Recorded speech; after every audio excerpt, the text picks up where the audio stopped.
ভালোবাসা, আবেগ, অনুভূতি আর মায়ায় জড়ানো একটা গেমের নাম ছিল ফ্রি ফায়ার। একটা সময় ছিল অবসর সময় কাটানোর জন্য আর বন্ধু বান্ধবদেরকে নিয়ে আড্ডা দেওয়ার জন্য সবচাইতে সহজ মাধ্যম ছিল এই গেমটি। তবে কেন জানি এখন আর এই গেমটাকেই আর ভাল লাগে না। এখন কেন জানি গেমিং উইথ তালহা আর ফোরেক্স তাহমিদ ভাইয়ের ফানি ভিডিও দেখে আর হাসা হয় না। 2F লোল গেমারের ইমোশনাল ভিডিও দেখেও আর কান্না করা হয় না। যে আজকে সাব্বির বসটাকে সবাই কপি করতো, এখন বাংলাদেশের ফ্রি ফায়ার খেলোয়াড়রা আজকে সাব্বির বসকে চিনেই না।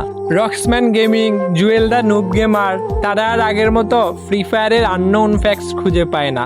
ফ্রি ফায়ার কমিউনিটি নিয়ে এখন আর সাদিকুল ভাই আগের মতো রোস্টিং করে না।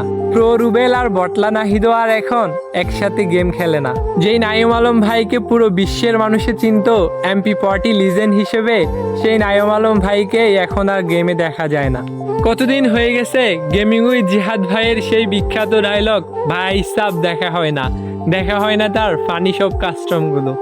যদিও এখনও মিস্টার ত্রিপোলার ভাই, ইটসকাব্য ভাই এবং গেমিং উইথ তালহা ভাইরা নিয়মিত ভিডিও ছেড়ে ফ্রি ফায়ার কমিউনিটিটাকে বাঁচিয়ে রেখেছে, তবুও সেই পুরোনো দিনের ফ্রি ফায়ার গেমটাকে অনেক বেশি মিস করি।